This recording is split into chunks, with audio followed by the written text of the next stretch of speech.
Hello guys, तो मैं ले आया हूँ बॉडी बिल्डिंग की बहुत सारी नई अपडेट्स और आज की फर्स्ट अपडेट है नेक्स्टजिला के बारे में। तो नेक्स्टजिला और क्रिस कॉर्मियर यानी कि जो कोच है नेक्स्टजिला के, उन दोनों ने मिलकर कंफर्म करा है कि नेक्स्टजिला का नेक्स्ट शो है 9 वीक्स में। यानी कि नेक्स्टजिला है इस वक्त 9 वीक्स आउट, और 9 वीक्स में नेक्स्टजिला का शो कौन सा हो सकता है हमने हिसाब लगाया गया। तो 9 वीक्स आउट के हिसाब से इस वक्त है न्यूयॉर्क प्रो यानी कि नेक्स्टजिला वर्सेस निक वॉकर वर्सेस टोनी ओबर्टन। है ना एक एपिक बैटल, मतलब कितना ज़्यादा ड्रीम मैच है ये। हमने सोचा नहीं था कि नेक्स्टजिला और निक वॉकर का मैच हमें इतनी जल्दी देखने को मिलेगा। It is going to be epic, can you believe it. Two freaks on the stage at the same time, दो फ्रीक्स होंगे एक साथ। कितना ज़्यादा फ्रीकीनेस होगा स्टेज पर, मतलब जिस तरह का फ्रीक फैक्टर ये दोनों ही होल्ड करते हैं, निक वॉकर और दूसरी तरफ नेक्स्टजिला। मैन मज़ा आ जाएगा। ये दोनों के दोनों बहुत सारी सीट्स बेचेंगे, पूरा शो एक हाइप क्रिएट कर देगा और बहुत ज़्यादा लाइन लग जाएगी शो के लिए। बट अगर ऑनेस्टली बात करी जाए तो निक के against there is no chance कि नेक्स्टजिला जीत जाए, क्योंकि नेक्स्टजिला के प्रपोर्शंस आप जानते हो कितने ज़्यादा डिस्प्रपोर्शनेट हैं। इनकी कॉर्ड्स, इनके लेग्स बहुत ज़्यादा डोमिनेट करते हैं इनकी अपर बॉडी को। इनके आर्म्स अभी उस तरह से ग्रोन नहीं है,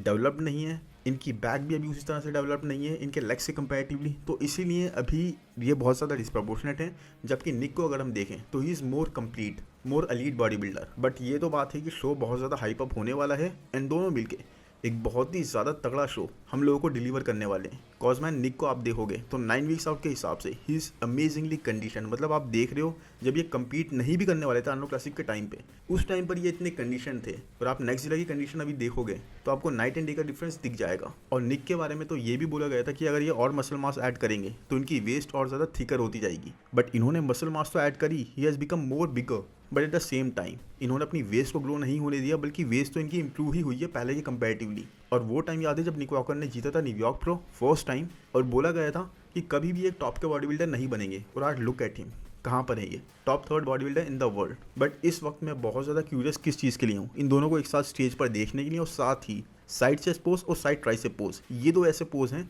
जो नेक्स्टजिला के बहुत स्ट्रॉन्ग पोज हैं, और साथ ही निक वॉकर के भी बहुत स्ट्रॉन्ग पोजेज हैं। तो इन दोनों को साथ में ये पोजेज हिट करते हुए देखने में बहुत मज़ा आएगा।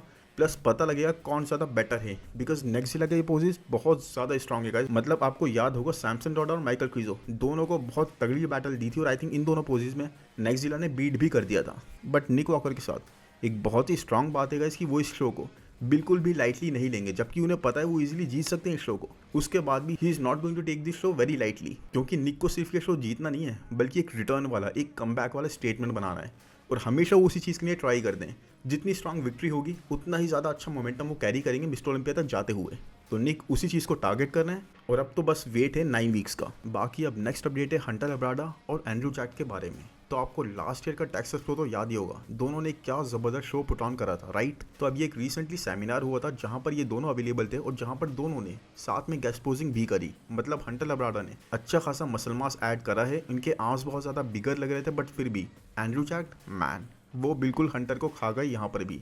इवन दो हंटर का शेप ज़्यादा अच्छा था, because Andrew Jacked full blown एक ऑफ सीजन में चल रहे हैं, उसके बाद भी उनके एस्थेटिक्स इतने स्ट्रॉन्ग थे कि दे वर स्पीकिंग फॉर हिम। और हंटर के बारे में बात करी जाए तो गाइज हंटर ने अब ऑफ सीजन स्टार्ट करा है। मतलब जहाँ पर दूसरे प्रोज का ऑफ सीजन कंप्लीट हो रहा है, वहाँ पर हंटर लब्राडा ऑफ सीजन पर जा रहे हैं। हाँ, ये बात तो पक्की है कि हंटर ने ड्रास्टिक इंप्रूवमेंट्स करी थी लास्ट ईयर टेक्सास प्रो में आने से पहले, बहुत ज़्यादा अपने आप को बिंगअप करके दिखाया था। इवन मिस्टर ओलंपिया में भी काफ़ी अमेजिंग पैकेज लाए थे। आई थिंक सबसे बेस्ट पैकेज था वो हंटर लब्राडा का। बट उसके बाद भी हंटर टॉप 5 क्रैक नहीं कर पाए। आप सोचो, इतना स्ट्रॉन्ग लाइनअप नहीं था लास्ट ईयर का, बिकॉज बिग रैमी नहीं थे, ब्रैंडन करी काफ़ी वीक थे, बिकॉज एक दिन उनको कुछ ज़्यादा प्रॉब्लम हो गई थी, और दूसरा निक वॉकर भी नहीं थे। उसके बाद भी हंटर टॉप 5 क्रैक नहीं कर पाए, एक बहुत ही अमेजिंगली इम्प्रूव्ड पैकेज के साथ भी। तो आप सोचो इस साल कितना ज़्यादा मुश्किल होने वाला है हंटर के लिए अपनी 6th प्लेस भी बनाए रख पाना। जबकि Andrew Jacked first time guys एक फुल ब्लोन ऑफ सीजन पर जा रहे हैं, और looking bigger and fuller at the same time. And aesthetic उसके बाद भी लग रहे हैं, ये तो इनके साथ बनी रहती है, जेनेटिक्स ही इतने ज़्यादा सुपीरियर हैं इनके। लेकिन उसके बाद भी गाइस इनके साथ हम एक चीज़ देखते हैं कि जितने बिगर और फुलर ये लगते हैं, जब ये पोजिंग करते हैं तो अपनी हाइट की वजह से इनका फ्रेम उतना ज़्यादा थिकर नहीं लगता। तो आप देख लो कितना ज़्यादा डिसएडवांटेज है इनको इनकी हाइट का। बट हाँ, साथ में ये एक बहुत ज़्यादा स्ट्रॉन्ग चांसेस बन रहे हैं कि दोनों फिर से हमें टेक्सास प्रो में कम्पीट करते हुए दिखें, बिकॉज हंटर लब्राडा ने अभी तक अनाउंस नहीं करा है कि वो किस शो में कम्पीट करेंगे। प्लस यहाँ पर आप देख रहे हो पीछे बैकग्राउंड टेक्सास प्रो का ही है, और दोनों ने लास्ट ईयर भी कम्पीट करा था, और कॉम्पिटिशन काफ़ी अच्छा हुआ था। मतलब ये नहीं था कि वन साइडेड एंड्रू जीत गए थे, हंटर ने काफ़ी अच्छी बैटल करी थी, बट यस जीते तो एंड्रू ही थे। तो एक ज़बरदस्त रीमैच हमें हो सकता है देखने को मिले इन दोनों के बीच में भी, बल्कि हो सकता है कि बहुत ज़्यादा चांसेस बन रहे हैं कि हमें देखने को मिलेगा। बट क्या आपको लगता है कि हंटर इस बार एंड्रू को हरा सकते हैं, या इस बार भी हंटर के साथ वही होगा जो लास्ट ईयर हुआ था। ये तो खैर टाइम ही बताएगा, बट अब चलते हैं नेक्स्ट अपडेट पर। तो लेस्लो क्राली तो आपको याद ही होंगे राइट, इनके बारे में बहुत ज़्यादा हाइप बनी थी जब इन्होंने शेरू क्लासिक इटली जीता था। उसके बाद काफ़ी चैनल्स ने इन्हें कवर करा, मैंने भी काफ़ी ज़्यादा कवर करा, और बहुत अमेजिंग एथलीट हैं, इसमें कोई डाउट नहीं है। क्रेजी वाइट लैट्स, ज़बरदस्त वैक्यूम हिट करते हैं, ज़बरदस्त प्रपोर्शंस गाइस, मतलब बहुत ही अमेजिंग पर्सनैलिटी, सुपरमैन जैसी पर्सनैलिटी इनकी रियल लाइफ में। एक वेल डिजर्व्ड हाइप ये कैरी कर रहे थे, बट मिस्टर ओलंपिया में जब ये आए तो फर्स्ट या फिर सेकंड कॉल आउट का पार्ट नहीं बन पाए। थर्ड कॉल आउट में ये आए और वहाँ पर सेंटर का पार्ट रहे।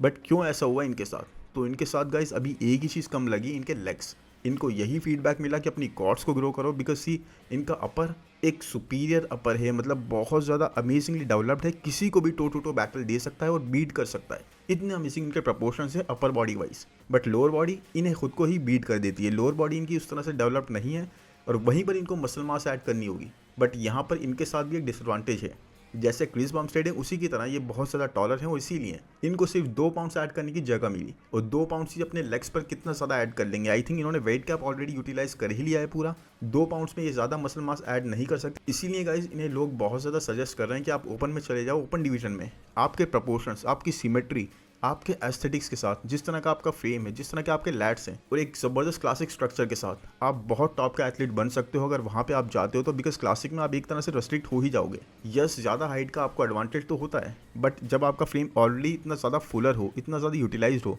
तो आप उस हाइट को और ज़्यादा यूटिलाइज कैसे करोगे? कहीं ना कहीं आप कैप्ड हो ही जाओगे राइट। और वो चीज़ लेस्लो के साथ भी होती हुई दिख रही है। वैसे लेस्लो क्राली अब आ तो रहे हैं कम्पीट करने न्यूयॉर्क प्रो में, यानी कि ये भी 9 वीक्स आउट है, जहाँ पर हमें निक वॉकर, नेक्सिला वगैरह दिखेंगे, वहीं पर लेस्लो क्राली भी हमें दिखने ही वाले हैं। वैसे इनका डिवीजन दूसरा होगा बिकॉज ये क्लासिक फिजिक डिवीजन के एथलीट हैं। अभी तक तो ये ओपन में मूव नहीं हुए। इनके पास हर एक टूल अवेलेबल है जो रिक्वायर्ड है किसी को भी बीट करने के लिए। बस इनको अपने लेग्स पर वर्क करना है, और उसमें पता नहीं इनको कैसे करेंगे, किस तरीके से करेंगे, बिकॉज इनके पास स्कोप नहीं है इतना ज़्यादा मसल मास पुट ऑन करने का। बट अगर इन्होंने कर लिया मैन, तो he is going to be truly unbeatable, और ये किसी को भी चैलेंज कर सकते हैं। मतलब अपर बॉडी में तो आप देखो इनके प्रपोर्शंस। एक सीन ऐसा था इनका जहाँ पर ये अर्श कैल्सिंस्की के साथ खड़े थे और वहाँ पर अर्श को भी बीट कर रहे थे क्लासिक स्ट्रक्चर में अपर बॉडी वाइज। हाँ, लेग्स में आके अर्श ने इनको बीट कर दिया, बट आप देखो अपर बॉडी कितनी स्ट्रांग इनकी लग रही है। तो वही है गाइस, बहुत ज़्यादा स्कोप है इस एथलीट के पास। बल्कि क्लासिक डिवीजन में तो कई सारे एथलीट्स के पास बहुत ज़्यादा स्कोप है, बस कहीं ना कहीं वो रेस्ट्रिक्ट ही हो जाते हैं जहाँ पर वेट कैप की बात आती है। बट एनीवेज चलते हैं नेक्स्ट अपडेट पर, जो कि है माइकल डबूल के बारे में।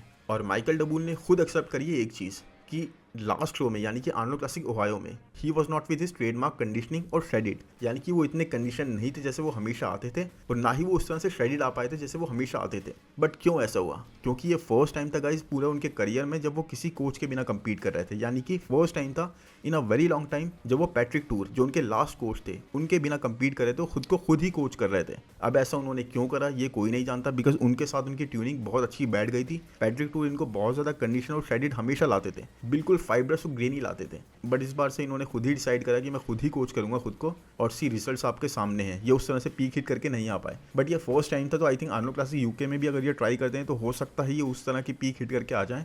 बट अभी अगर आप इनकी ये अपडेट देखोगे 6 डेज आउट अपडेट, तो यहाँ पर ये फुली फ्लैट लग रहे हैं, कोई भी मसल पॉप आउट नहीं कर रहा और फुली डिप्लीटेड है। मतलब ये बिल्कुल कार्ब रेस्ट्रिक्ट कर चुके हैं और पूरी तरह से तैयारी में है इस बार पीक हिट करके आने में। और एक बहुत इंपॉर्टेंट चीज़ जो मैं आपको बता दूं कि ये नेक्स्ट शो, यानी कि आर्नोल्ड क्लासिक यूके, माइकल डबूल के लिए ऐसा वैसा शो नहीं है, बल्कि ये वो शो है जहाँ पर माइकल डबूल 2 बार टाइटल जीत चुके हैं, 2021 में और 2022 में। यस गाइस, 2023 में आई थिंक इन्होंने कम्पीट नहीं करा था, बट 2021 और 2022 2 बार ये टाइटल ले चुके हैं। तो ये इन्हीं का टाइटल है जिसे आई थिंक ये डिफेंड करने आ रहे हैं एक तरीके से, या फिर दोबारा से रिक्लेम करने आ रहे हैं। जबकि 2022 में अगर आपको याद होगा, या फिर मैं फुटेज भी दिखा देता हूँ, तो इन्होंने वेस्ली विजर्स को भी बीट करा था। उसके बाद 2023 के मिस्टर ओलंपिया में, वहाँ पर भी इन्होंने वेस्ली विजर्स को बीट करा था। बट अब क्या हुआ आर्नोल्ड क्लासिक ओहायो में, अब एक डिफरेंस बहुत ज़्यादा बन गया है, अब एक गैप बहुत ज़्यादा बन गया। वेस्ली विजर्स ना सिर्फ इनको बीट कर चुके हैं, बल्कि एक टाइटल क्लेम कर चुके हैं आर्नोल्ड क्लासिक ओहायो का। तो अब एक बहुत ज़्यादा डिफरेंस माइकल डबूल को कवर करना है। अब वेस्ली तक पहुंचने के लिए उनको बहुत सारे दूसरे एथलीट्स को बीट करना होगा,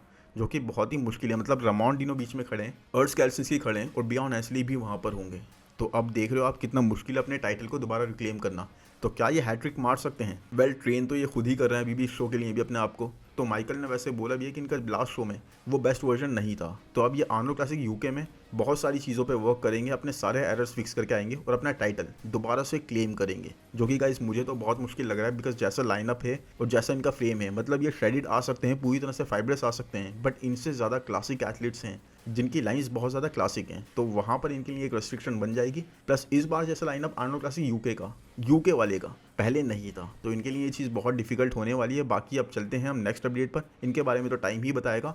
नेक्स्ट अपडेट है इस एंटोन वैलिएंट की, जो 1 साल के गैप के बाद रिटर्न करते हैं आर्नो क्लासिक ओहायो में। और वहाँ पर इवन तो इन्होंने बहुत अच्छी फिजिक लाए, बहुत अच्छी पीक हिट करके आए, उसके बाद भी इनकी 7th प्लेस आई। Changes absolutely were there, improvements were absolutely there, उसके बाद भी ये वो नहीं कर पाए जो ये करना चाहते थे। बट जिस तरह से पैकेट लाए थे, एक बार तो डेफिनेटली जजेस के लिए मुश्किल हो गया था डिसाइड करना कि जेम्स हॉलिंगसेट, जॉन डेला रोसा और एंटोन वैलिएंट, इन तीनों में से 4th, 5th, 6th पर किसको प्लेस करें। मतलब कहीं कहीं पे तो ऐसा लग रहा था ये जेम्स को बीट कर रहे हैं, इवन जॉन को भी ये बीट कर रहे हैं। बट वही यकीम विलियम्स ने लास्ट में जो करा, उसके बाद इनकी प्लेसिंग चेंज हो गई। लेकिन हाँ, जिस तरह का ये पैकेट लाए थे, मुझे चांसेस तो लग रहे थे कि टॉप 6, टॉप 5 तो ये क्रैक कर लेंगे और जेम्स को ये बीट कर देंगे। बट कोई नहीं, अब आर्नो क्लासिक यूके बिल्कुल सर पर ही है। 6 दिन रह गए हैं और 6 दिन के हिसाब से अब ये पीक वीक स्टार्ट कर चुके हैं। अब ये उसी हिसाब से प्रेप कर रहे हैं कि इस बार ये 3rd प्लेस या 4th प्लेस ले आए। बिकॉज सी, इस शो में Rafael Bandao is not competing. Rafael compete नहीं कर रहे होंगे तो एक एक प्लेसिंग सबकी वैसे ही ऊपर हो जाएगी। प्लस जेम्स हॉलिंगसेट और जॉन डेला रोसा, इन दोनों के और एंटोन वैलिएंट के बीच में इतना बड़ा गैप नहीं था। तो ये पोजीशंस आई थिंक कैसे भी स्वैप हो सकती हैं। टोटली डिपेंड करेगा कि कौन कैसा पैकेट लेकर आता है, कौन कैसी पीक हिट करके आता है। But Anton yes can do it. मतलब इनकी पोजिंग देख के आई वॉज वेरी मेस्मराइज कि इतनी अच्छी पोजिंग कर रहे हैं, बहुत अच्छी पीक हिट करके आए थे। मसल मास भी इनकी इंप्रूव थी। मतलब जो लोग कह रहे हैं इन्होंने कॉर्ड्स के प्रोपोर्शनेट अपनी अपर बॉडी को अभी तक उस तरह से डेवलप नहीं करा है, मुझे ऐसा कुछ नहीं लगा। अब इनकी अपर बॉडी काफ़ी हद तक, मतलब जो गैप था काफ़ी हद तक इन्होंने वो कवर कर लिया है। एंड दैट इज़ वाई मुझे लगता है कि ये 3rd पर या 4th पर प्लेस हो सकते हैं आर्नो क्लासिक यूके में। बाकी ये तो टाइम के साथ ही पता लग गया कैसे ये पैकेट लाते हैं आर्नो क्लासिक यूके के स्टेज पर। बाकी एंड में मैं आपको ये पिक दिखाना चाहूँगा हॉर्स एमडी और एंटोन वैलिएंट की, क्योंकि गाइस ये पिक है ही इतनी अमेजिंग। आप दोनों की काव्स देख सकते हो इस पिक में कितनी अमेजिंग लग रही हैं। मतलब ये ज़बरदस्त सुपीरियर जेनेटिक्स हैं। बहुत सारे एथलीट्स, एलीट बॉडी बिल्डर्स जिनकी काव्स ऐसी नहीं हो पाती, सारे muscles group already amazingly developed होते हैं बट काव्स ऐसी नहीं होती। But see both of these athletes, कितनी अमेजिंग काव्स ये दोनों प्रेजेंट कर रहे हैं। तो मैं आपको सिर्फ ये दिखाना चाहता था क्योंकि हर कोई डेवलप करना चाहता है काव्स, जो भी जिम गोवर है उसका एक ज़बरदस्त गोल होता है कि मैं अपने काव्स और फोरआर्म्स को बहुत स्ट्रांगली डेवलप करूँ। But see, genetics play a very strong role. और यहाँ पर आप देख सकते हो इन दोनों की काव्स कैसी अमेजिंगली डेवलप्ड हैं। तो आई होप गाइस ये वीडियो भी आपको पसंद आया होगा। पसंद आया है तो प्लीज़ जल्दी से लाइक बटन को ज़ोर ज़ोर से दबा दो। उसके बाद कमेंट्स में बता दो कैसा वीडियो लगा। चैनल को सब्सक्राइब करना बिल्कुल ना भूलो। नोटिफिकेशन बेल को दबाना तो ज़रूर बनता ही है। Thank you, bye bye.